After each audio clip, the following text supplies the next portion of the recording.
Give us a song. Oh man, I've been listening to my son's music for so long. I'm so over it. He does music? I didn't know this. Yeah, he's a rapper. That's cool.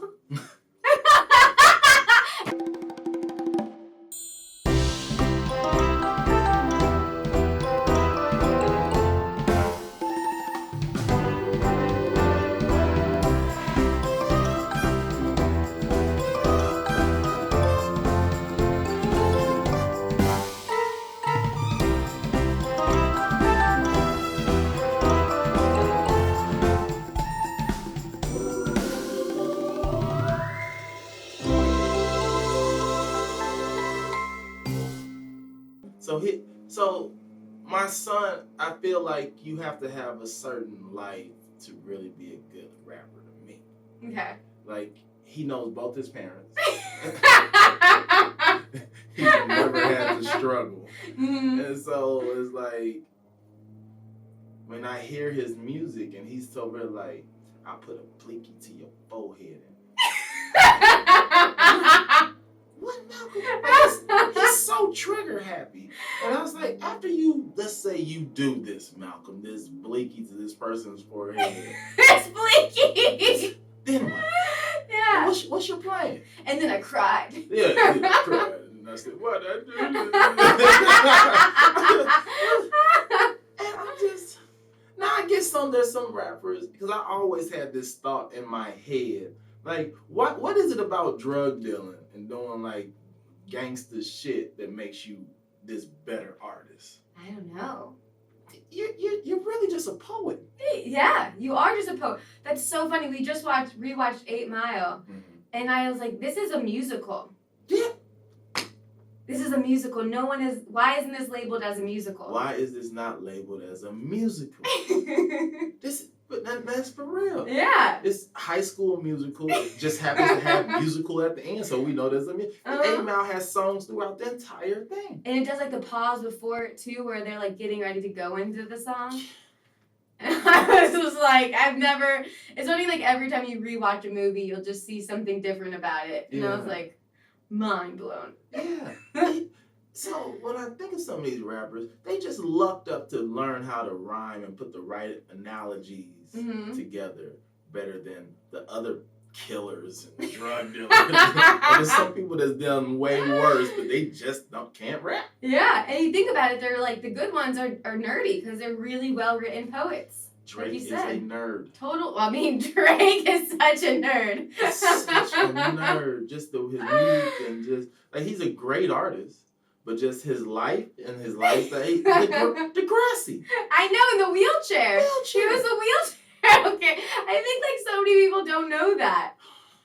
But he really talk about rebranding. Yeah, talk about it. He did so well that no one even thinks about wheelchair Drake. And there's thousands and maybe even millions of memes about it, but no one really cares about it because that's not this Drake. It's like some people's branding is so good. I'm so jealous. Like, how do you just you change George Carlin? I feel like best rebrand as a comic. Yeah, I seen some of his early. You seen some of his early stuff? Yeah, it's crazy. And he said he lost all of his managers. He lost everybody to Reset and started doing really shitty shows. He went from being on the top to saying, I don't like this me. I want to be this me, and then started over. A lot of people can't do that. No. Some people still. I need to make it as me first before getting rid of me. That's first things first. But I will say this. Branding is very important. And finding your niche. Now, I'm saying this as a person that's still getting to that point, but I had a meeting with my manager the other day. And it's funny even about, because this industry is weird. It does weird things. Like I've auditioned for JFL a few times, but this particular time with JFL, I had a really, really just amazing set on my callback. Afterwards, the people the people's agents and managers were coming up to me, oh man, who's your rep? Who's your rep? And my agent and manager happened to be there, not for me. They were really? They were just there because some of their other clients who make them real money. I have made my agent $0. You've done so much, though. I've done a lot of commercials. Commercials are good money. But my agent and manager don't touch my commercial money. My commercial agent touches my commercial money. So they're there for some of their clients are writers on like big shows and blah, blah, blah, blah, blah. I go up there, like I said, I murder this set. Really. Yeah.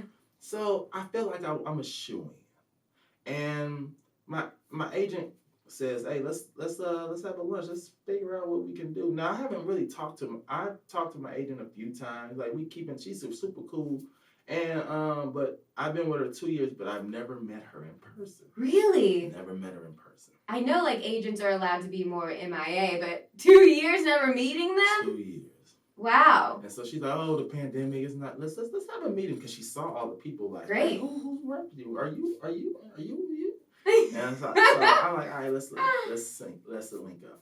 So we link up, we go out, and she is like, Willie, what are you trying to do? And I said, I want to be the millennial Bernie Mac. That's what I'm marketing myself as. So I'm doing my podcast with my son. I'm doing this, and that. A lot of my stand-up is about my son.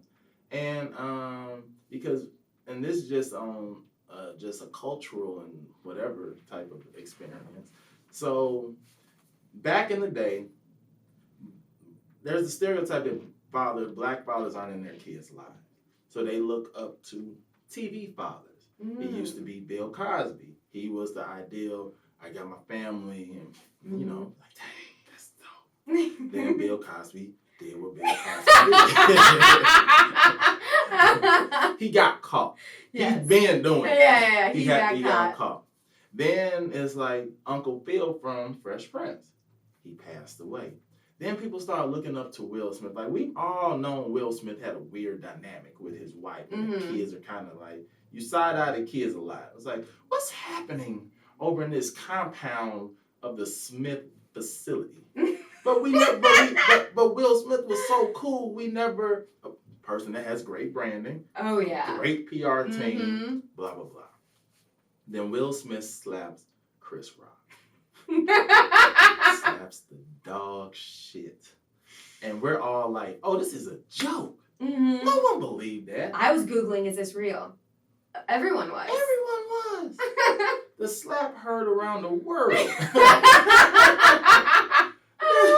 Oh my goodness. And so Will Smith loses that image of like this good guy. He's not. So I'm telling my agent all this, and I actually had a meeting with Disney before, and they were like, what are you trying to do? And I told them the same thing. And I'm like, I have such an interesting parenting style. Like, my son is a SoundCloud rapper, and he lives with me. And I'm a single black dad. And my daughter, who passed away a couple months ago. Oh, I'm sorry. Thank you. She was dating a trans girl. Yeah. Oh, wow. So she didn't want to tell me about it at first. She always told me she was a lesbian. She was like, Dad, I'm a lesbian. I'm like, all right. When she first told me, she was like, 9. I didn't believe it. She still believed in Santa Claus. How you gonna tell me you like that? She knew. She just knew. I was like, yeah, whatever. Then she told me again at 14. And I was like, how do you know, Michaela? How do you know you're a lesbian? She's like, how do you know you're straight? Yeah. I said, I don't know. I teased her with it. I was like, maybe I kissed a couple guys and didn't like it. Did she laugh? She said, I knew it. What? I was joking, Michaela. Went straight to defense mode. It's funny. So with this dynamic, so now my agent and I were back at the lunch. And she says, when I look at your social media, I'm seeing you do reaction videos. I see clips of your stand-up. I see you doing a podcast with your son. I see you doing this, and that. If somebody wanted to know who you were going to your page, they're going to be like, oh, this dude does a lot. He's not focused on anything. So she was like, to maybe take some of these stand-up clips out because those don't portray you in the best light. Oh. I had one where some of them I agreed with her on. Some of them I disagreed. And I also understood it was interesting because when I sold my show to HGTV, they hired a private investigator or a company to go through all of my social media. Oh, wow. To be like, you gotta take this off, you can't say this, you can't, whatever. And we had to negotiate on what post I can have. Jeez, that's a lot. It's a lot. Because they're like, we don't want a Kevin Hart situation where somebody comes back 10 years later and be like, he said this when he was 5, and now this. Also, it's so crazy. I mean, it is better just to nip it in the butt, but the fact that we're not going to get into the Kevin Hart thing, but that is how people react to the old things is, it's the worst. It's the worst. So, some of it, I definitely agree. Some of them, I was like, I cringed. And I was like, oh, I said that. When was this? 09? Oh, yeah, that was a different one. 09 was a real different time. That was a real different time. I think we should all delete anything before. Oh, my God. I thought about it. I was like, I'm just going to delete my Twitter account. It sounds so much easier. Just start anew. I did not say anything that was prolific anyways. So we went on this thing about branding and just who you are and what are you trying to sell. And when I did that change, I mean, I am starting to see the different reactions from folks, and maybe the algorithm is now like, oh, this is the cool dad that is posting stuff. So every time I'm posting, I get a bunch of kids be like, man, you're a cool dad. I wish you were my dad. And I was like, yes. Yeah, and then when you get your show, you have your fan base for that. It's beautiful. Yeah. It's funny that you said exactly what you just said, because I was gonna bring up this because that you do all of these things, and I was like, I recently took a few weeks to decide, like, do I want to dive more into the YouTube world and sketches, or do I need to pull all the way back, because I don't think the algorithm likes that I do multiple things, and so I'm like, I need to figure out what to do. So after a lot of time, I thought, okay, you know what, I'm gonna pull. I mean, I've been a hypocrite about it. I'm already like panicking. But like I pulled back and I was like, okay, I'm going to just focus on my podcast and stand up and just post that because the videos didn't work. But I love doing the videos, and I just reposted 2 old ones, and I'm like, I want to do more. So here's what I would suggest for that. You could, and this is what I'm also doing, is making a separate page. Now, it's me kind of starting from scratch a little bit. Yeah. But I'm creating a second page so I can do this whole thing. And what's cool about creating a second page that I've learned just through friends who work in marketing and all this other stuff. For example, the Migos. There's 3 of them. Well, 2 now. R.I.P. But they have the Migos page, and they got millions of followers. And so when they do a brand deal, here's a lump sum of money if you go ahead and post if you do. Now, then each of the Migos have their own page. So now if they want me to post on the Migos page, that's one fee, and post on this page, that's a second fee. Smart. So some of these people have 2-3 pages and just different, like this one's for lifestyle. Like I got one that I'm working on called Fit, Funny, and Finance, where I talk because I do a lot of real estate in St. Louis, so I want to do that. And I want to talk, but I'm going to do it in like a comical Willie Macc way. Yeah. And I'm starting to work out more. So that's what that page is. I have a lifestyle page that is just a day in the life where I'm shopping, I'm doing this. I want to build these pages, but my baby is my Willie Macc page with my podcast and my stand-up. So that's an idea. Yeah, it's a great idea. Because my pages never like hit. So I'm like, maybe if I did start from scratch, but then there's like that stubborn side that's like, you've been trying so hard at this one page. Don't give up on it now. It's crazy. But I'm always wanting to do a million things. Yeah. I can't just chill with one. It's hard. It's like, get back in line, and then it's like, am I creating distractions on purpose? Like not even realizing to not do the thing I want to do because of who knows why, because psychology shit. Am I like, let's do this? And I wanted to do like reaction video, like not reaction, reviews on rom-coms, but like funny ones, because I love rom-coms. And I'm like, who do you think you are having time for this? I was like, stop, you can't do rom-com reviews right now, Mandy. Oh my goodness, that would be an amazing page. Right? That's an amazing page. They don't have one. You gotta start it, and it's just rom-com reviews. I know. I really want to. And because that page is dedicated to just that, people won't have to search through, looking through maybe pictures or stand-up or podcast. Like, where was that one? I know. Because you got the whole page dedicated to it. I just don't have the time right now. I got it. But one day. One day. One day soon. One day soon. Or I'll make the time. I can't wait till AI gets to the point where we can I want an assistant. I know there's virtual assistants, but I want a real AI that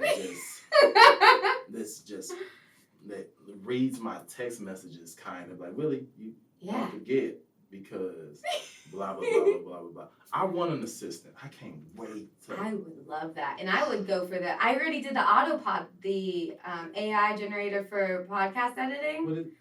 It is so cool. So it's $30 a month, which is way cheaper than it would cost for a real editor. Mm-hmm. And nothing against real editors. I wish I could afford them, but you can't. That's the problem.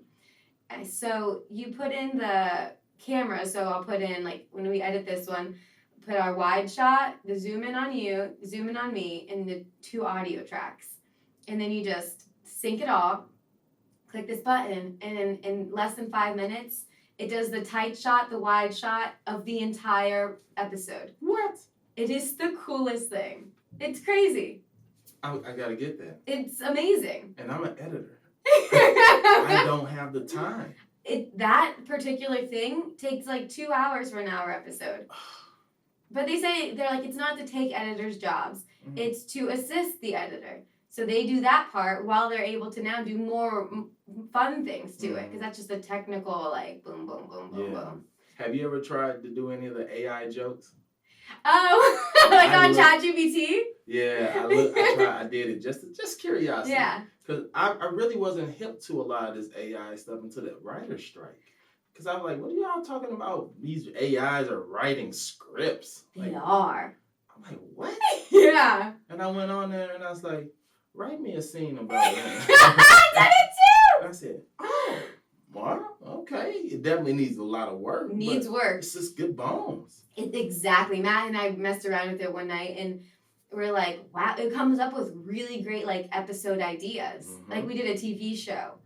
And then we're like, there are things you wouldn't even have thought of. But you definitely need writers. Yeah. But it's a great assistant. Yeah. And it does tap out after a minute. Like, I wrote, like, when there was some fun, like, comedy real ideas. And the thing with them is they're so basic. Yeah. They're not, like, what I think is funny. They're what I don't think is funny on the internet that people do. Yeah, no, 100%. But this is just like year 1. I know. I thank God we're doing like stand up where they need us to be on stage. Yeah. I mean, I don't think people would want to watch robots on stage. Nobody want to watch robots on stage, but I will say, and I was having this discussion with my boy Danny about because he was like, how do you try to joke on that? I said, I see the jokes. Because I was like, write me a joke. I said, write me a joke in the voice of a black comic about a father wanting to spank his son. Oh my God. I did. I wrote this whole That is so funny. And it said, it's like, I usually don't discriminate. But if it says something like, I usually don't discriminate and I don't condone violence or something like that. But if I was to write a joke about it, this is what it would be. And I was like, I could see it. So then people start to get fearful of, like, oh, jokes and this. I'm like, eventually all we're going to sell, and which we should be selling in the first place, is our personalities. Mm-hmm. You get to see the whole act out. You get to see, boy, I told you get in it right now. So now people they're like that. The words or whatever, because most, especially once you get to a point, a lot of people just have writers anyway. Mm-hmm. They do. I mean, like, when I was watching the Kevin Hart documentary about, like, his whole room of people. Whole room of people. How are we supposed to compete with that? No. So I think that's a great, like, thing to chill people out. Every big comic has writers. We can't afford writers, so we have ChatGPT. Yeah. I'm writing this tampon joke right now because the world needs more tampon jokes. And I have the joke done. But I'm going back to all of my jokes and redoing them.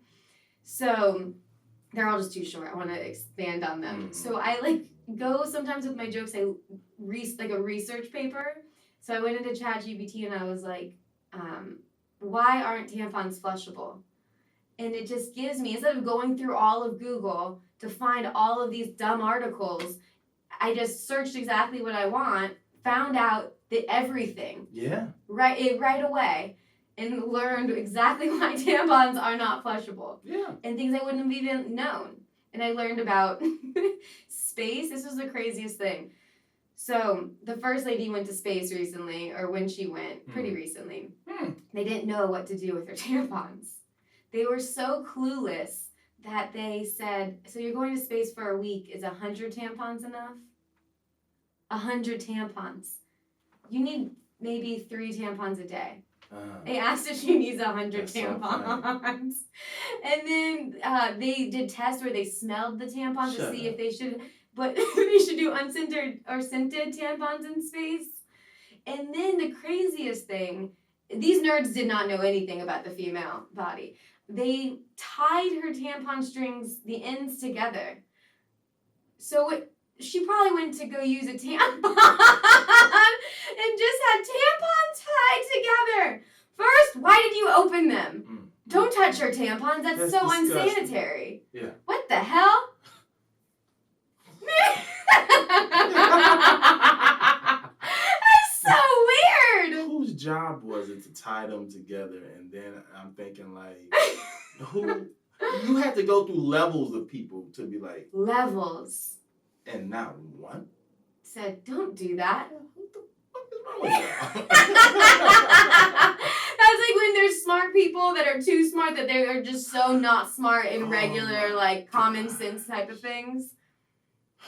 But, so ChatGPT is a great search engine. Not a good joke writer. Not a good joke writer. It's actually a really bad joke writer. Yeah. For now. So I'm also excited to see where all this grows because it will make you stronger and it will weed people out. Because a lot of people get discouraged by change. Yes. And if you don't get discouraged by change and learn to adapt to the change, you'll be one of the front runners. Kind of like during the pandemic, a lot of comedians were against doing Zoom shows. Yeah. I at first was like, I ain't doing no Zoom shows. This is going to be over in a couple of months. And it wasn't. And I was fiending for comedy. And there were some people that were so adamant against doing Zoom shows. And I said, you know what? Fuck it. I'll do it. And I was able to travel the entire world from my living room. It's pretty cool the people you met during them. A lot. All these New York comics, and it was, I didn't love it. Yeah. But I liked it better than nothing. And then I figured out how to make it my own. Like I had sketch things happening in the background, so like I'm doing my set into the camera. Yeah. And then I had my boy Danny scream out, "Hey Willie, do you cut the watermelon vertical or horizontal?" I'm like, "Danny, I'm doing a fucking Zoom show, bro." And now they're like, and so I get their attention. And now that it's over, now people are like, "Hey Willie, you want to come to New York? I mean, whenever you're here, whenever you're there." And I adapted. Some people got ruined by it. And so this is just another adaptation. I agree. Same with the videos on Instagram. A lot of people are like, I'm not posting videos, I'm not doing sketch videos, I'm not doing stand-up videos. And my biggest fear with the stand-up videos at first, which now we've learned doesn't really matter, but still kind of there, is like you don't want to post your favorite jokes. Yeah. But I think now people are busting them out so quick, you have to post your stuff or someone else is going to do the same joke because all of our brains work the same. The amount of people that said that I stole jokes. How frustrating is that? It's so frustrating. And they're basic jokes. I'm like, these ain't even. Anyone can think of that. Like, not like, just like the things that, those topics. We're all living the same world. We have comic brains. I hate on Instagram how much Matt and I got into this yesterday because one of his jokes was just posted by 2 other comics. And we're not like, oh, they stole the joke. It's shit. They posted it first. Like, it's something anyone can think of. Bernie Mac said in a video Yeah. before that I watched in his documentary, and because someone asked him like, well, how do you deal with people that steal jokes? Because years before TV and social media, internet, blah, blah, blah, a lot of comics had the same act. Mm-hmm. They were just performing in different regions. They'll be like, hey, Mandy, are you going to be in the West Coast anytime soon? Nah. All right, I'm going to let you know I'm doing these jokes right here. Oh, wow. Yeah, they shared jokes all the time because people weren't going to see it like that. Then it got to a point where, TV now, like the Def Comedy Jam era, and comics heard some of the same jokes, and comics were stealing jokes for real. But Bernie Mac was saying, like, whoever takes the joke to TV first, it's their joke. Yeah, that makes sense. And now it's whoever has it on social media first. And now you got to kind of prove that these are your jokes. And then if you post it on social media, that's when like people will go back and watch like where it originated from or where they think. You're like, ugh. But like we can't as comics watch all of the specials that have ever been out. So we don't know. We don't know. Zero idea. No, and if we did know, we wouldn't be doing it. But then also at the same time, if we don't do any of them, no one's going to have anything to say. So it's so frustrating. It's so frustrating. I was another interview that I was listening. I listened to a lot of older comics interviews because we get shit as comedians nowadays because they're like, oh, this comedy back in the day was so much more authentic. But it's like, those were different times. They could say whatever they wanted to say. And there was no repercussion. There was no getting canceled in the 90s, 80s, 70s, blah, blah, blah, blah, blah. Early 2000s. You didn't get canceled till maybe like 7 years ago. I know, right? We're in the middle of it. We're in the middle of it. So now we got to be so much more aware of what we got to say. Like there's jokes I want to post or I want to do, but I don't because I do so many commercials that if they catch wind of me saying blah, blah, blah, blah, blah, they're like, oh, it's gone. Yeah.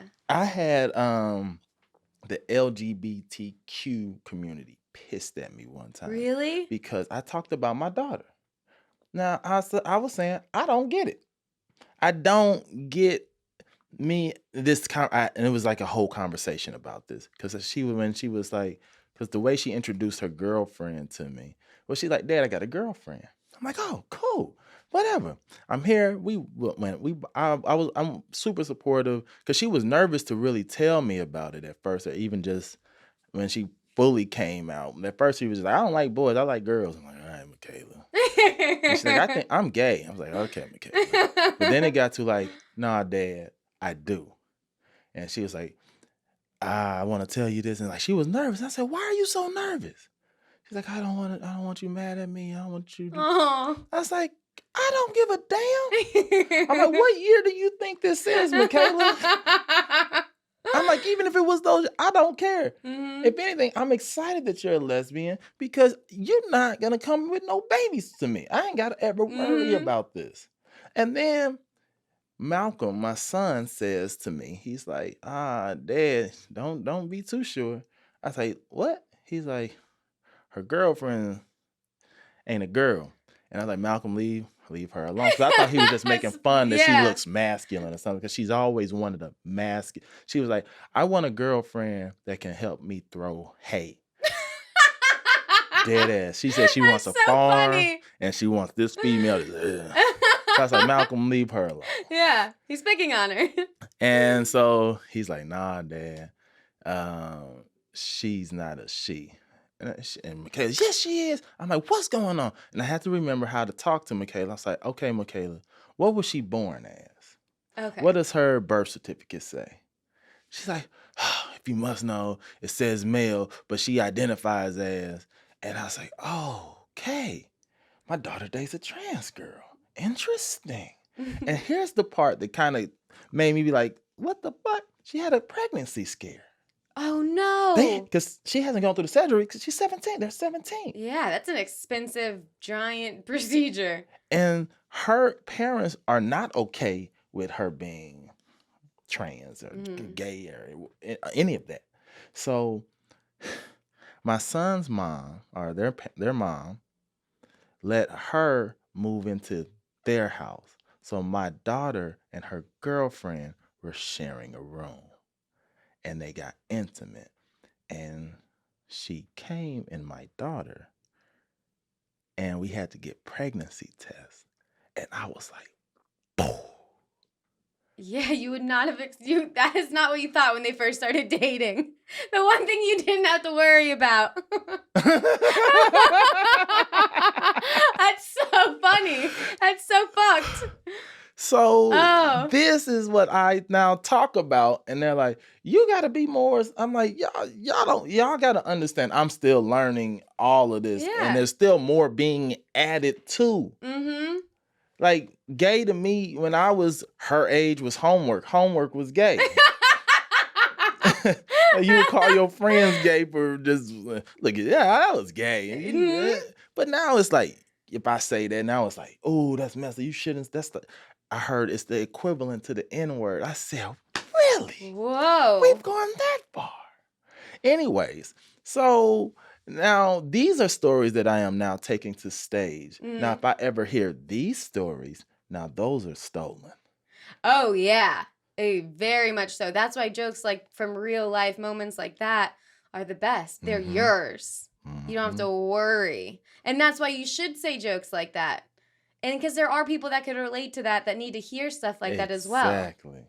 Out of the 3 or 4 people that got livid and pissed off, and there were dozens of comments that said, thank you. Mm-hmm.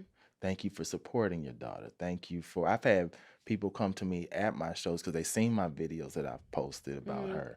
And I think I'm getting a little emotional because today's her birthday. Aww. Yeah. And so for that to be one of the things that people recognize, all the other people upset, y'all, fuck y'all. Y'all don't mean nothing to me. Because the 12 people, 20, however many people was like, thank you. This really helps me. That's what matters to me. That is what matters. Yeah. And you know what's right to say and wrong to say and what's true to you. So it doesn't matter what they think. Comedy. Comedy is a very interesting world, and I love it. I have such a love-hate relationship.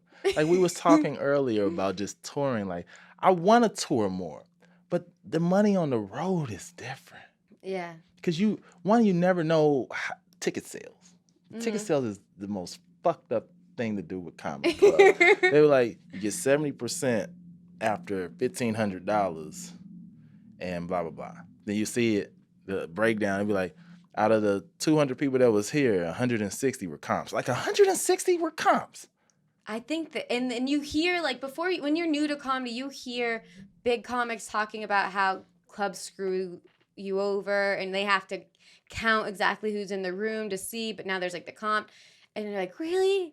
And like when you're in it, you're like, oh shit, this is a real thing. They really fuck you over. And they'll cut you off right before your guarantee so that you don't get it. It's like, oh, it's so strange at every show. It's right before the guarantee. Yeah. How weird. How weird. Dun, dun, dun. Yeah. But then there comes the point where after we get through the bullshit, it becomes beautiful. We'll get there. We will. You're doing so many things. You're there. Yeah, I'm getting, but on the other side, yeah. But stand up, like when I hear like some of my friends who are killing it in stand up, I say their name, I don't care, Brent Morin and just like some of them. And like I remember talking to Brent one time, and he was like, "Yeah, I'm doing Thursday, Friday, Saturday, Sunday, 2 shows a night. Gets to keep the door." It's like, what? Yeah, beautiful. I just, come on. I think the most exciting thing about all of that will be getting to work on, it sounds a douchey way to say it, but getting to work on your craft. Like doing the show, watching the set, writing the jokes, getting to practice it right away. So then you can really dive into fixing the jokes, because it sucks when there's a gap. Because you're like, it really takes you out of it. Like, think about the gym like that. You can't just go do arms once every 2 weeks and think you're going to have big arm muscles. That's true. That's what it feels like. Yeah, that's exactly the best way to describe it. Because when we come here, I mean, getting more time now, like if the Laugh Factory books us and whatever. But most times the shows we only get 7 to 12, maybe. Every blue moon we might get 15. So to really stretch that hour sometimes, it's like, it's so different. It's Yeah. like we're going to Washington, D.C. Wednesday, Mhm. and I'm featuring and he's headlining, and we're like, ugh. And we got to do 15 minutes last week at a show, and I'm like, thank God I got to do 15 minutes. Thank you. Whoa! I'm ready to feature. I did 15 minutes last week. Yeah. But I think it's just like really just holding on and like being like, I will get there, and just hold on. I stopped doing stand up. I started in 2000 at the end of 2008. Then from 2011 through 2000 I started again in 2014. I quit stand up because I wasn't funny. I thought I was funny, but I was goofy. Hi, y'all. He was like, what the fuck are you doing up there, Willie? I'm having fun. I'm having fun. And then it got to me. Then I was like, dang, I'm not funny. I'm going to quit. So then I started doing, I became a TV editor. I started editing reality shows. Oh, wow. Oh, my God. Oh, wow. I don't even know the things you've seen. Seen and done, because the contracts for a lot of these reality stars, unless you're like the Kardashians, says that your likeness will be used for our creativity. Oh, what wording? So we have this thing called frankenbiting. Let's say me and you have a conversation, and so after everything is filmed, there's a story editor that comes and watches all the footage, and we're like, here's a storyline that we can build with these cast members. And we really want to build this thing between Mandy and Willie where they don't like each other. So they're looking for a line that says, you say to me, Willie's a bitch. They want you to say that. But you've never said Willie's a bitch. You've said Willie. You said is over here. Oh, no. And you said bitch over there. So I will take the Willie is a bitch, and then I can play with it audio-wise, and then it can have it to where you just look over here, just like boom, and I look at you, and you're like, Willie's a bitch. And then, whew. Oh, that's tough. Oh, and they had me doing that all the time. And I'm like, click, click, like they signed it. Yeah. So I've seen some stuff where people will complain about the editing. They're like, y'all made me look like a hoe. It's like, no, we actually edited some of the dicks out. So it made you look less hoish than you think. Oh, but, man. It's a lot. But yeah, so then around 2013, at the end of 2013, going into 2014, I was like, I am losing my mind editing.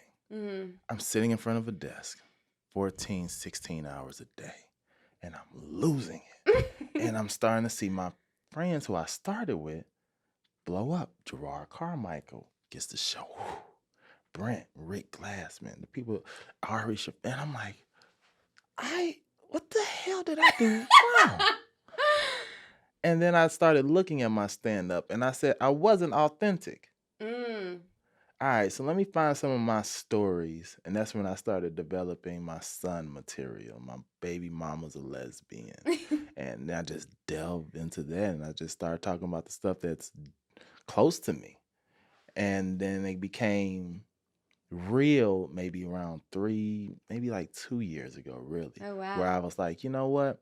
I'm tired of doing the little song and dance. My jokes are working, but I'm actually angry a lot more than I'm sing. Let me bring some of that anger to the stage. So I'll come up now and be like, who's over 2023 already? Everyone.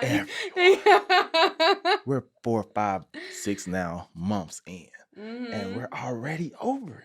Yeah. I'm like, what do you think's gonna be better next year? And these are now the conversations, but I have a joke around it. And I'm now starting to see a different reaction, a different fan base of people who are just fucking tired and they want to hear about it. They want to hear hear what my thoughts are. Yeah, and those are the people that want to be at a show laughing. They need the laugh. They Mm-hmm. want to laugh so bad. Yeah. Yeah. That's good, though. You have to be grounded. I think that's like the biggest thing. You have to find yourself, be grounded, and then on stage it feels so different. So different. I feel like after I hit 30, I was like, this feels different. After the quarantine, I turned 30 during the quarantine, and I was doing like tons of like started therapy. That quarantine was a wide awakening of just like everything, and then I came back and I was like, this feels so much better. Yeah. It's like it's just thank God I'm here. What the hell was that? What the hell? It's like embarrassing if I think about like people came to those shows. Oh my gosh, yeah. We're learning in front of people, which is so crazy. It's so crazy. That's so crazy. And I'm like, now if I think about like 5 years from now, if I look back, I probably will be embarrassed about how I look now on stage. I can't wait to see. I found my old joke book from when I first started. Have you ever looked back at some of your first stuff? I have. I actually found some tapes I was playing the other day. I showed him like of me. I used to record myself in my bedroom just like before a show practicing to the camera. I'd be like, hi. Like I'd say the intro and everything. That's so funny. Oh, they're so cringy. Just let me run through my set. How's everyone doing? Oh my goodness. So embarrassing. So when you perform now, how do you go? Like you have your set together. I'm gonna just say, for example, for me, I have bullet points. Yeah. And then I will I do a lot of audience stuff, not like audience work, but I find out who I'm going to talk to. Who am I going to, they having a good time. Okay, so this is going to be my table right here. And then I'll write maybe something based off of what the other comics have said. And I'll be like, all right, boom, cool. I'm now at a point, thankfully, where I'm going later on in the show where I can do that. So is your process similar or? I do bullet points. I like to know what I'm doing. Mm-hmm. I mean, I can go outside the box, and a lot of the times I do, but I just like to know so that I'm not in my head at all and I'm present. Mm-hmm. Crowd work, I don't really do. I like how yours is because it's strategized, it's planned. Mm-hmm. You worked on it. Mm-hmm. If it comes up natural, I talk to the audience, but I could probably dive into them more. Yeah. Now, it depends on the show for me. Yeah. I call them throwaway shows. Some of these shows where it's like, why am I doing my material? That's exactly the place to do those. That's the place to do. You're like, I want to have fun too. Yeah. I had that set the other night. I did a show and they like, Willie, give me you 20 minutes. I'm like, all right, cool. There's like 6 people in the audience. 2 of them was on their phone. No. Yeah. That's like, you know what? Let's just talk. Yeah, you have to at that point. But that's what those shows are there for. Because you really get to find things and just like... And I found at least 4 new bits. I was like, oh. When you're not pressured. When you're not... It's the best. Exactly. Stop pressuring us. But LA does that to you because it's a showcase city. Mm-hmm. You don't know who's in the audience. No. It just takes that one person like, I like them. Mm-hmm. I got, when is this going to go on? Because I'm going to tell this story, but I don't know how it's going to go just yet. And I'll tell it, whatever. Okay. So it's next Wednesday, by the way. Okay. Next Wednesday. So I was talking to my agent and she was like, one of the reasons that you might not get to JFL is because of your opening joke. What is my your opening joke? I went out there on stage because, everybody, it was one of those things where all the comics in the back they're nervous. This is a big moment. This is a big moment. Yeah. And they're pacing back and forth. Some of them like, I've been doing it. This is my 7th time, 10th time, 3rd, 4th time. Then it's like they're reciting, and I was just sitting back there, just looking at all of them. I'm like, "Well, y'all calm down. This is what you guys do. This is what y'all do. y'all kill all the time. What are y'all adding all this extra pressure for And that shows on stage. It shows on stage. So next time you're on the stage, Willie Macc. I come up on stage and I just kind of look at them. I'm like, guess I gotta make you motherfuckers laugh or my life won't change, huh? They didn't like that. They died. Yeah. But one person took offense to it. Or they seemingly took offense to it. And my agent might have been maybe she put a little extra on it, but she was like, yeah, somebody might have felt like you might have been saying you don't need this. And in a way, I was saying that. I want it. Yeah. I would love to do it. I've been auditioning forever for it. But at the same time, there was just a sense of, I'm not going to let you all define me.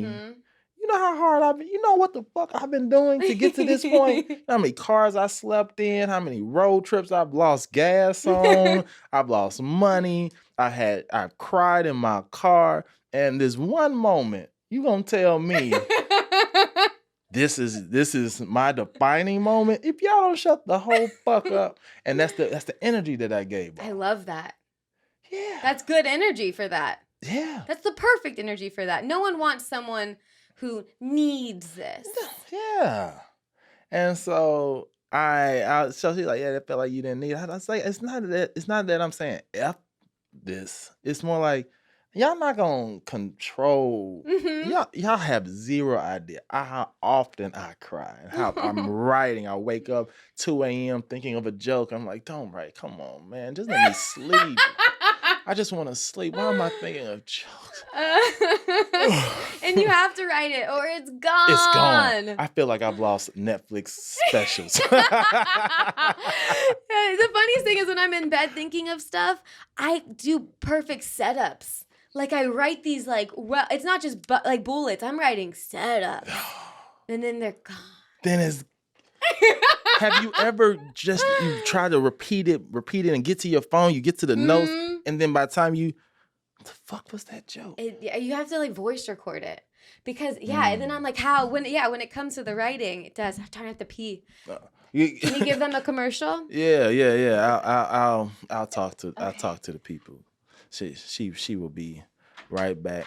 But this industry is one of these industries that you just gotta persevere. You just gotta fight through. And it's not even just this industry. It's kind of like whatever it is that you do. If you fall in love with the journey and just find your passion, then it makes it a lot easier. It makes the tears worth it because this is something that you do because you love it.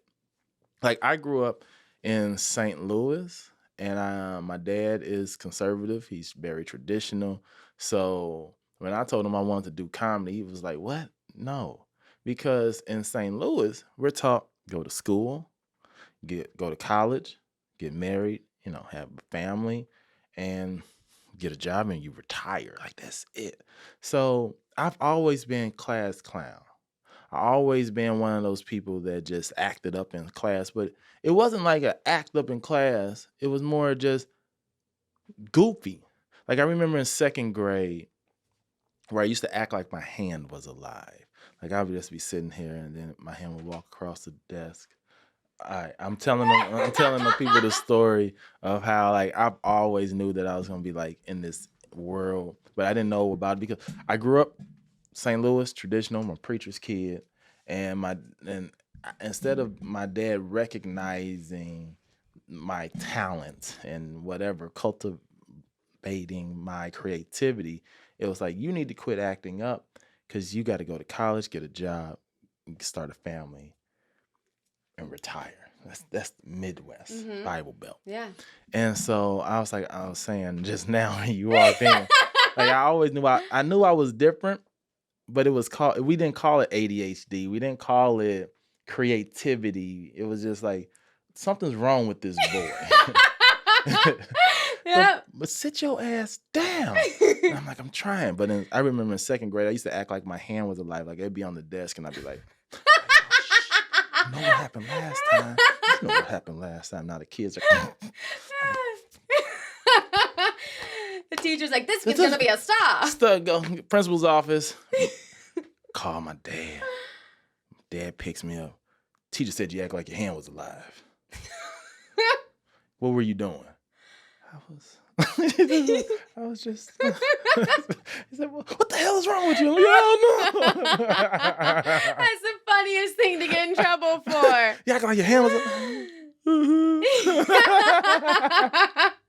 Yeah.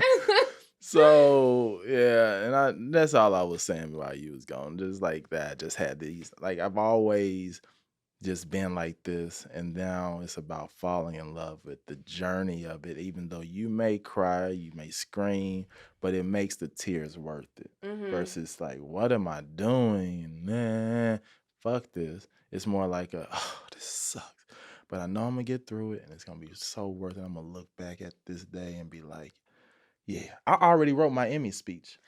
That's amazing. That's like a great manifestation, like Jim Carrey did the $1 million check he wrote. An Emmy speech is a great one. I already wrote it. I know I was watching the Arnold Schwarzenegger documentary. Have you watched it yet? So it just came out. And the one thing that he talks about is how clear his vision was. And that's why he got, like, everything he did, like, so it's 3 parts. The first part is weightlifting, second part or bodybuilding, and then acting, and then the governor, the governor. The governor of California, right? And just like, he just knew every time. He was like, so he was able to see other people do it, so he knew it was possible, and he was like, now I'm gonna do that. And then just each time he just did it and did it and did it. And then one thing I like that he said at the end, he was like, a lot of people call me like a self-made man. I'm not a self-made man at all. He's like, there were people along the way that helped me do everything, which they showed during it. But he put in the work, and when you put in the work, people want to help you. And that's exactly like his story. And I was like, I've been on this for a minute, but I was like, I've never doubted myself. This is the only thing I've ever wanted to do my whole life. There's never been anything else. But like I need to like have that clear vision, like he said. Like he just like feel like he just like put like a pin on the map and was like, I'm going there. Yeah. Like, can I read a piece of it? Can you what? Read a piece of my Emmy speech. Oh my God, I love that. I wrote it 3 years ago. Oh my gosh, I want to do something like that. You I need to think of my version of what it would be. Emmy. That's a really good one. All right, here we go. Let me find it. I'm looking for it. I gotta find it. Those are cool pants. Thank you. Where did I get these from? I don't remember, but I'm so into comfort these days. Oh, and that's why I wear these. These are like kind of baggy. So yeah, the baggy. Oh. So I wrote this April 13th, 2020. I'm not gonna read the whole thing because it's kind of long. I guess this is where I thank God, huh? Great start. But thanking him now is like celebrating Valentine's Day with your mate. It's something you're supposed to do every day, not just on a special day. I wrote this on April 13, 2020 because I knew I had something special. A project that could start a conversation, a show that would reach people about culture, race, religion, family, most importantly, diversity. Diversity is a conversation that needs to happen not just on TV, but real life. I was once told by a female of the opposite race that she could never date me because I was black. Ooh. I own 3 homes. I have 4 commercial properties. And I said, why? She was like, because her dad told her that all black guys got bad credit. And if you date one, he will ruin your credit. And I was like, bad credit is fixable. You're stuck with a man with a small dick. And it's more to it. But I got a couple of FUs in there. Oh. Like I worked on this network, and I had all this. This kind of goes into like what some of the stuff that I wanted to talk about. Yeah, let's go anyway. into it, and then we'll end with the wiener. It's a chip on my shoulder, and I got upset because I used to have this show on BT, and it was called College Hill, and for a few years I was a star. Beyonce knew who I was. I would see her in the backstage at the BET Awards. She's like, College Hill? But yeah. I remember going to the mall down Fox Hills Mall, and this he's like 6'6", 6'7", black guy, real swole. He's like, Willie Macc. And in my head, I said, oh, shit. In my head, I was like, hopefully I did not sleep with his chick. That was the first thing that I was thinking about because I was wilding out. Young Willie was wilding out on TV because I'm from this traditional household. I don't know any better. And so now I'm on TV and it's just like, and I'm over here, Randy Moss. And so, Willie Macc. Oh, no. I'm looking at this dude. I'm like, hey, yeah, man, what's up? He's like, man, Lil Jon watches you on the tour bus all the time. No way. Beyonce. Oh, wow. This is huge. This is Janet Jackson. I'm at this time Janet was dating Jermaine Dupri, and Jermaine Dupri was DJing. I went to this party. I knew Jermaine Dupri from I interviewed him for Boost Mobile at the time, and then we just kind of clicked and whatever. So I'm going to one of his things, and I see Janet Jackson, and I said, "Oh snap, that's Janet." She's by herself. She's like kind of just sitting there and sipping, and she's kind of talking to people or whatever. And I said, I'm going to go over there and ask Janet Jackson for a photo. Mm-hmm. So I go over there. I'm like, hey, Janet. As soon as I say that, like 5-6 handlers come out of just the blue. Because she likes her space. Mm-hmm. But everybody's watching. So that's crazy how many eyes are on her. No. Hey, she's not taking pictures. No. And she says, stop it. That's Willie. And I posted it like a couple years ago, but I got my picture with Janet Jackson. That's so cool. And so I going to the award shows, blah, blah, blah. And I remember one year asking for tickets to the BET Awards. And they weren't returning my emails. And I emailed different departments, blah, blah. They like, text this person, message this person. I finally got to the right person. And they said, Willie, I'm going to be honest with you. We're not going to give you BET Award show tickets. And I said, what? Why? I'm talent. I've been, we got DVDs out. We the shit. They said, you're not relevant anymore. Ouch. That hurt me. I'm sure. What you mean I'm not relevant anymore? We're going on to different seasons. You're old season. Why do we want you on the red carpet? Like I just started. And I wrote them in my Emmy speech. Ooh! Because I want to be like, am I relevant now? Yeah. Oh, it's going to feel so good. That's going to feel so good. Yeah. I mean, you have so many things in your life. You could have a full 7 seasons of a show. Yeah. Like you have it all. And people love shows about someone's real life. Mm-hmm. It's the best. It's the best. It's motivating. It's heartwarming. It's just what people want. Mm-hmm. So it has to happen. It's going to happen. It will happen. It will and happen. you will give that speech. Oh, and I'm like, I heard that on the podcast. It's the first time I've ever read it out loud or anything like that. That's really motivating. I definitely want to think of something. Yeah. I think of what I want the most. Mm-hmm. And then that will. What do you want? I want to be a full-time stand-up. Yeah. Yeah. I think Amy Schumer's career is my favorite of them all. Because I love rom-coms, like I said. Mm-hmm, mm-hmm. So she got to just be a full-time stand-up, then do a sketch show, which I love sketch. I went through the whole Groundlings program. I did all that. And then wrote and starred in rom-coms. Yeah.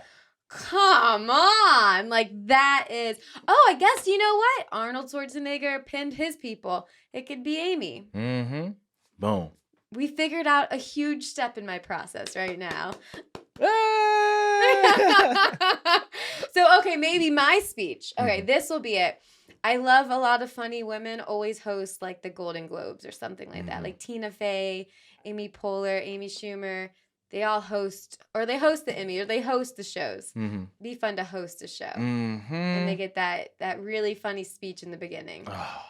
Or another one could be my SNL monologue. That's a good one. And I could say, it's funny because I used to always want to be on SNL my whole life, which they always say, which is true. I got into comedy because of SNL. Yeah. And so, okay, I think an SNL monologue, but being a guest. Yeah, instead of being on the show. Right. That's it.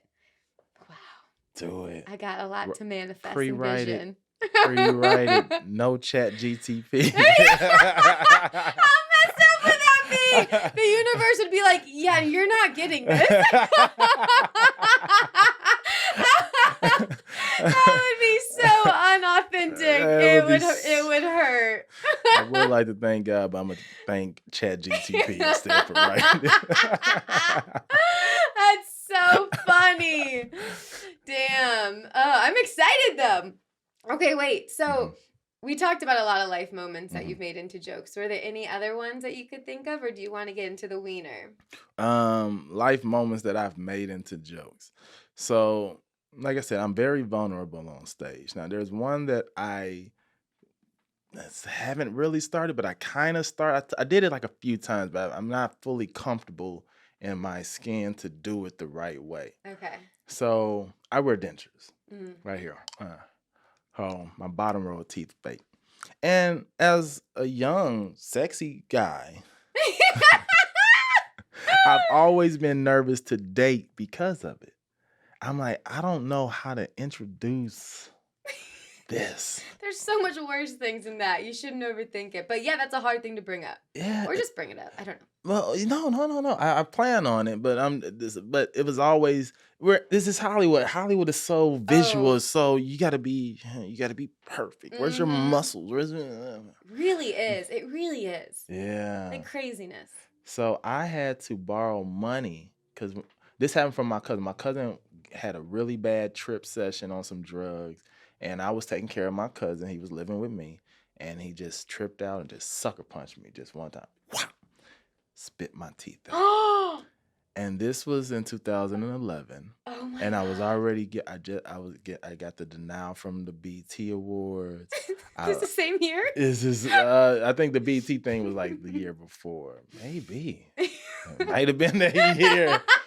My chick broke up with me because she said she missed dating ballers, people with money. And what? Who says that? She said that. She said that she missed dating ballers. And so I'm at this point in my life where I'm just looking at every ledge like, I don't want to kill myself. I just want to sprain my ankles really bad. Both of them. I just want a knot on my head. I don't want to die. I just want to be unconscious for a little bit. Yeah, just give me a second. Just give me a second.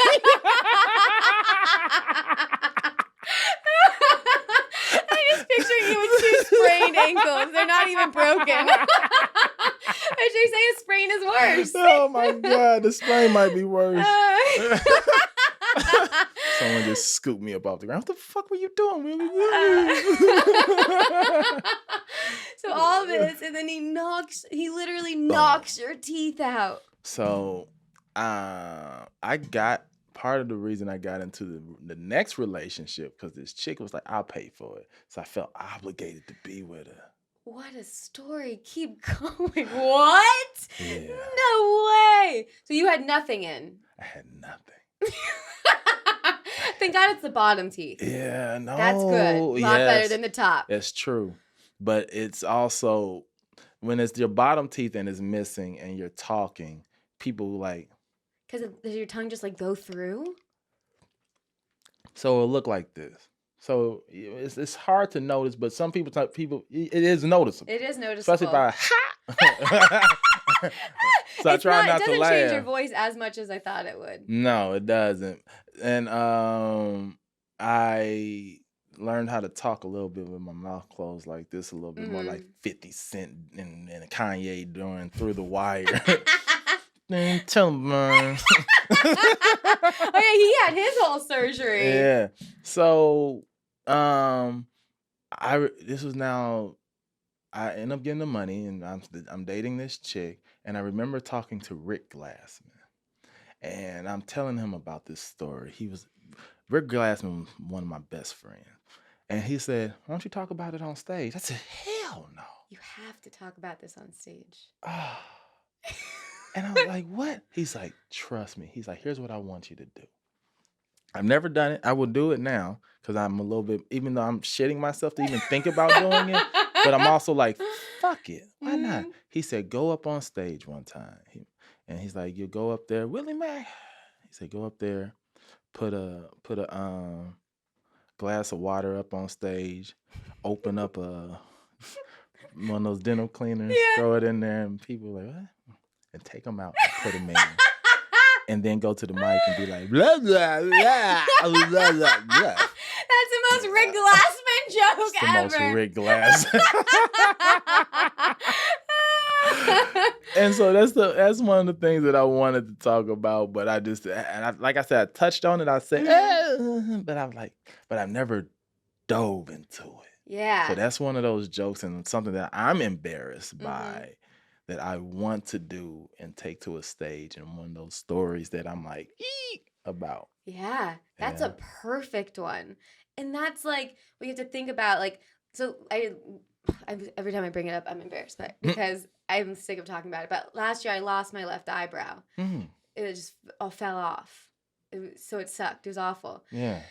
But now I have a joke out of it, and I love the joke because I like can feel it. Like I went through it. It hurt. It was so just every day I'd wake up and look in the mirror and I'd be like, the fuck. Did you shave the right one off? No, I just tried drawing in the left one. Yeah. But like those miserable moments, like your teeth getting knocked out, you have to make a joke out of that. That's like. I will. Like I said, I've tried it twice on stage, just in like a quick conversation, like a little ding. How did it go? It went okay, but what I noticed after the show was the people that came up to me talking about, that was so dope that you were that vulnerable to show that on stage. And then people started sharing their moments. A couple people like, yeah, I got a flipper too. I was like, I don't call it that. But you should say that on stage. the story, yeah. I will. I'll do that. And so people started telling me their insecurities. And I was like, oh, there's something here. I don't know fully yet how and when I will, but yeah. Well, the fact that like a girlfriend bought them for you, you had to keep dating her. You got punched by your cousin. That was everything about it is just, it's all there. Yeah. It's definitely there. All the ingredients is there now. Just like, how do you cook again? Yeah, it's true. Yeah. But sometimes when there's so much there too, it's more intimidating because you're like, shit. It's a lot. It's a lot. Have you ever bought those, like, do those frozen meals that are sent to the house that it's like, I accidentally did Hello Fresh. Yeah. And I thought it was I thought it was already made meals. But they gave it to me and it's like, here's the onions, here's this, here's the chicken, I'm like, oh my God. I felt overwhelmed. I would just want them to cook it. That's why am I getting delivered oregano? Why am I? It's so stupid. I don't want that. Yeah. So that's how it feels with this. It's all the ingredients, and now it's like, all right. Oh, we forgot to send on how to make it, the recipe. So good luck. But then when you do cook it, it tastes real good. It's gonna be bomb. Yeah. You know, it is interesting. Like a bunch of I've when I started and still I'll delve back into them, like comedy books, like how to write, like just like comedy books. None of them ever, when it comes to the brass tacks of how to write a joke, they never tell you. Oh my God. No. They'll be like, there's like all this bullshit. But no one ever tells you exactly how to write the joke.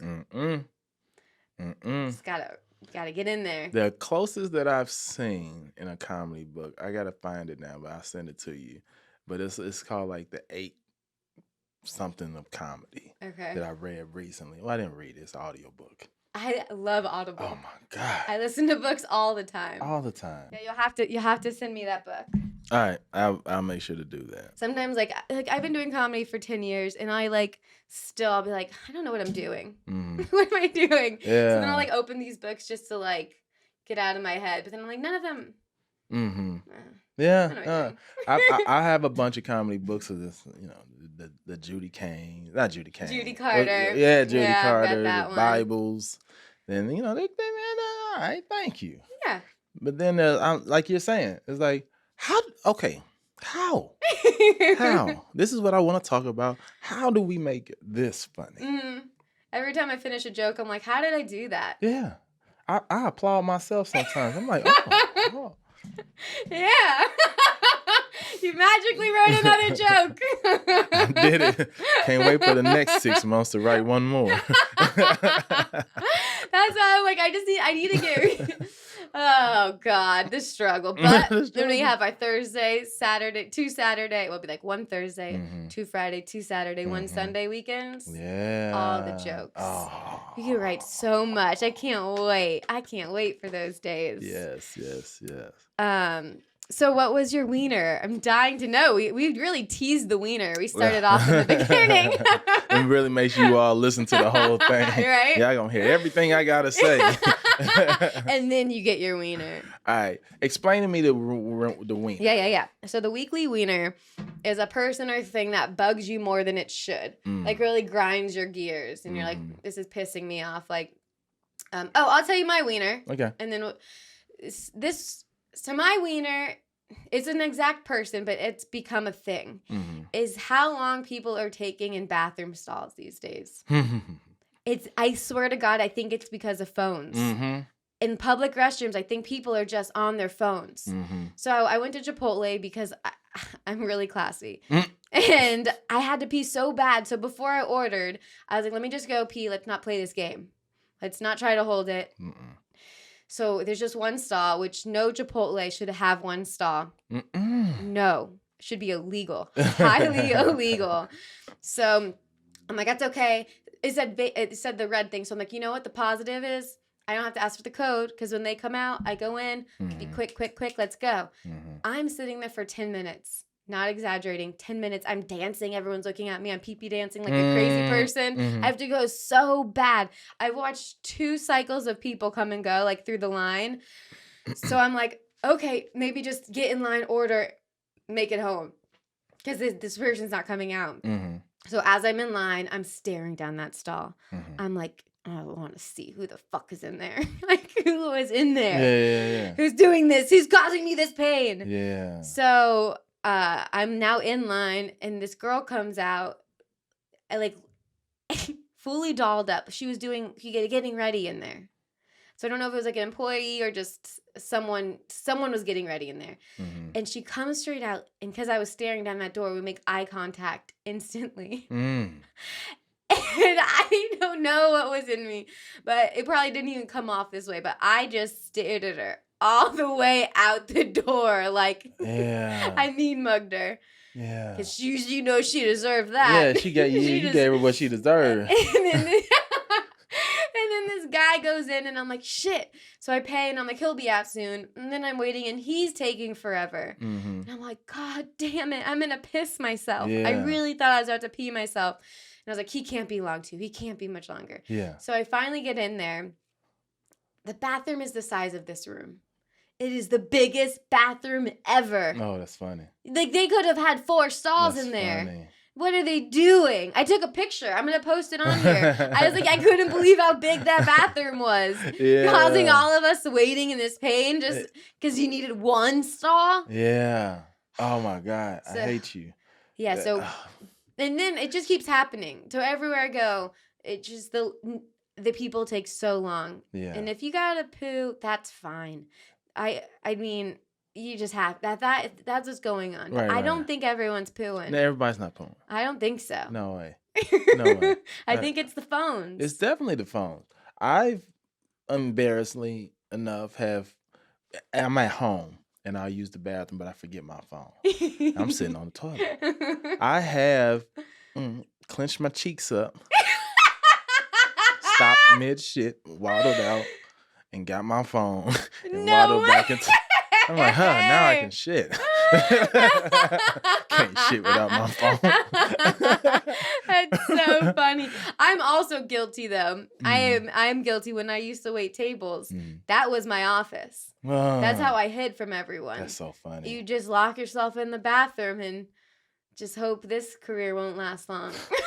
Have you ever took a nap in the bathroom? No. Never? Okay. I've like hid on stairs or like stuff at work to take a nap, but not the bathroom. Yeah, I used to take naps in my bathroom when I was at the office, and I just like, I'm going to the bathroom. Just a good 10. I just need to close my eyes for 10. Really? Drool. So it's like, I get it. Yeah, fake fart. Yeah, hold on. Willie's always sick. You should get that checked out, Willie. Shut up. Yeah, definitely should. So yeah, that's my wiener. So I'm gonna give two small, quick ones, and then Okay. the real story. Okay. So one of them, because these are things that I wrote down recently that just irked me. Yeah. I've never told them. I feel like you should not have road rage if you drive a Prius. That is so true. You're not allowed. Who do you think you are? You are not allowed. Like, I Yeah. drive a Prius, and I catch myself every once in a while wanting to honk, and I was like, Willie, you're in a fucking Prius. Who's gonna take you serious? If you have 4 cylinders and your car does not at least have 120 horsepower, shut the fuck up. You got the life that you deserve. So that's one. That's really funny. You You should talk about that on stage. That's really funny. I wrote it down as a premise. And that's why I wrote it down, because I saw somebody honking at something. I was like, look at you. No, it's like a chihuahua barking at a big dog. Get out of here. Get out of here. The second one I completely forgot because that's how my life rolls. So I'll go to the one that has irked me for years that I've never got off my chest. I can't wait. So this is now 2021. We're thick into the pandemic. Okay. And I booked the Super Bowl commercial. Huge. Huge. That's the biggest commercial you can book. It doesn't pay as much as people think. Really? People need to understand. People be like, man, you saw your Super Bowl commercial. You killing it now. Only the celebrities make money. We're still SAG. Got it. And if you don't know how SAG works, you get your session fee. And your commercial, you get paid residuals. So every time your commercial airs on 5 networks, Fox, ABC, NBC, CBS, and I forget what the other one. So whatever the big 5 are the only times you get residuals. If it goes on cable or streaming, YouTube, it's just a flat fee. No way. Yeah, it's just a flat fee. So Super Bowl commercials usually only air during the Super Bowl. So Super Bowl commercials are cool for the visibility and for people around you, but if you're trying to pay rent, you ain't paying rent on a Super Bowl commercial unless you live in fucking Arkansas. So I booked this one. This one it was with Demi Moore and Demi Lovato, or what's Lovato? Whatever. So it's those 2 stars in the commercial. Now I caught COVID, and I had to do a COVID test. Oh, you had COVID? I had COVID, and I tested 1,000 times prior to them making me go do a COVID test to be on set. So I was like, fuck, I need this gig. It's not even I want this gig. I need this gig. Even because for a Super Bowl commercial, you still see decent money. It's like, I'll see maybe like $3,000, $3,200 for the commercial. Okay. And so I call up one of my friends who has a similar look to me. He's a comedian. To go take my COVID test. Oh my God. I'm like, hey man, here's my ID. And he at first he was like kind of hesitant on it. He's like, oh, what? Really? I was like, look, wear a hoodie and a mask. Most of these production companies see black guy glasses. All right. Oh my God. I had to get at the testing center. They're not. No, they don't care. They don't care. Just Yeah. So he said, all right, bet I'll do it. And I told him I'll give him $300. Good Hey, deal. I'll give you $300 just to go take the Yeah. test. Bet. So he then he's like, what's the commercial for? I had to give him the information anyway. I'm like, oh, it's for AT&T. It's the AT&T commercial. He's like, oh, I'm on a veil for that commercial. He's the backup. What? What are the chances of that? No way. Yeah, he's the backup. So he said, I'm not going to do it, Willie, because if you don't get it, it comes to me. And I'm like, bro. No. I'm like, bro, you've booked enough. I'm like, I need this. He's No. like, I need it too. It's fine. Whatever. What are the chances? I can't get over this. This is crazy. So then I find another person. He's not a comedian, but he works very close with a lot of comedians. And I give him the same deal. He's like, bet. So we go. So I meet him up there, and he Ubers up there. So I pay for his Uber to get up there. And I'm like, I'll take you home afterwards. I give him the $300. He goes in, hoodie on, mask on, boom, boom, boom. And I'm driving him home. I'm like, dude, I appreciate it, man. Thank you, dog. Yeah. So while we driving, he's over there. And, I'm joking with him. I'm like, dude, you got COVID? I had to kill you if you did. He's like, nah, man, I'm good. I'm like, dude, what's wrong with you? He's like, I'm good. I had COVID last week. I just tested. I had my first positive test yesterday. You didn't want to tell me this.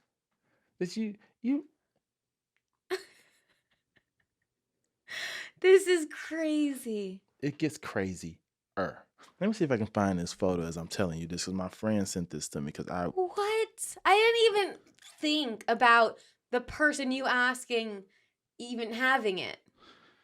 So, you're going to love this story. So I'm driving and I'm talking to my friends about it. I call a couple of my friends, and one of my friends was like, hey, that's not yet. So I drop him off. He's like, I'm good. And I'm kind of panicked. But he's like, I'm good. Trust me, I'm good. I'm like, all right. So I drop him off. I call, my agent calls me. And she says, Willie. I said, yo. She's like, did you offer to pay someone $300 to take a COVID test for you? I said, what? She's like, yeah, casting just called me and said that such and such told his agent, who now called casting. I said, no, I was joking with him. I didn't think he was actually taking that serious. I talked myself out. Yeah, of course. It was the first guy. Yeah, it's the first guy. Because he wanted it himself. He wanted it himself. That is evil. So So I get out of it. And so the production calls me and says, hey, you're going to have to take a COVID test again on set. Now, there's no way of tricking this. But by then it should be gone. No, this is the next day. Oh, shit. It's the next day.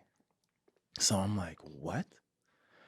All right. So I'm calling my friend, panic. I'm like, I don't know what to do, man. I'm just venting to him. He's like, oh, my boy works at a COVID facility. And he said, this is how you trick it. And he's like, you get some bleach and you rinse out your nose. No, not bleach, alcohol. Okay, just so it cleans alcohol. All the bacteria real good. Yeah. So I didn't think to do that. I bought one of those sinus washes, emptied it out, put alcohol in it. I get to set and the most burnt. I thought I was gonna die. Was it going down your throat? This is how I took a picture of my face afterwards. Oh my gosh! Because I was like, I'm gonna die. My eyes Your are eyes red. are so red. I don't know if it could show up. Yeah, they definitely can't see that. You would have to definitely get closer. And I'm like, I'm dying at this point. And I'm like, I did it like an hour before, so I'm like trying to sit in my car, trying to get myself together because I gotta go take this COVID. That's what I'm coughing, I'm snotting, I'm as you can see. And so I muster up, I put some sunglasses on, I put my mask on, and I'm trying to hold myself together. And so they do my COVID test, boom, boom, boom. And they're like, all right, go wait in the car. We'll let you know, whatever. They came back, and I'm waiting. I see some of the other actors, and they do it, and they go on the set. I'm like, what the fuck is waiting? Why is mine taking so long? And so they come, knock on my window, doom. They're like, hey, this is weird, but the test that we just took says that you're cleared. Perfect, right? But the test that I took yesterday says that I have COVID. And they can't chance it, so they send me home. No. And they call the backup. And it's that fucker? And it wasn't even him. He was the third in line. So neither one of us got it. At least he didn't get it. But damn, why did that person not tell you they just got over COVID? They're gonna see this because there's somebody And it's gonna be so funny. I'll tell you the names once we cut. Okay. But it was like, what? Oh. And that has irked me. He don't even know that I'm pissed because I play it off. Yeah. But I'm cool now because I ended up booking something else that made me way more money. That's good. And it just worked out that way. It's one of those things where they say, and it's so weird to say it out loud because it's so cliche. Yeah. When one door closes, another one opens, and It is true, though. it is very true. It does. I know everything happens for a reason. Everything happens for a reason. It sounds very cliche as well, but it's if you hold on to that thought when something bad happens or something, you're just like, come on. Yeah. So that is my wiener. That's a great wiener. Yeah. There's 2 wieners in that story. Yeah. Both of those people were total wieners. Oh my gosh. Wow. I can't believe that his test came out positive. Oh, the friend, though, the second person who did it, that was just stupid. The first one was fucked up. Snitched. Yeah. Snitched. Oh. You don't do that. You don't do that. Not when we know each other. You should hope maybe like, let's hope his comes back positive and I get it. But don't be part of it. Yeah. Don't be the reason. Yeah. So, yeah. Well, thanks for sharing that. Of course.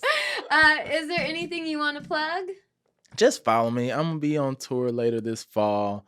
I'm doing a lot still, fingers crossed on JFL as always. Even though I'm like, I'm also like, yes, I would love nothing more than to be on JFL. But at the same time, I'm not going to let this define me. And I feel like whoever watching, just don't, if you fall, like I said, it's all about the journey for me. Yeah. It sucks sometimes. It's a lot of fucking potholes and they deep. And I fucked up a lot of rims emotionally. But it's that. And so come follow me, follow my podcast, Willie Macc under everything, WILLIEMACC. You'll see where I'm at. And yeah. Perfect. Oh, well, thank you for doing it. Thank you for having me. And thank you for watching. Bye.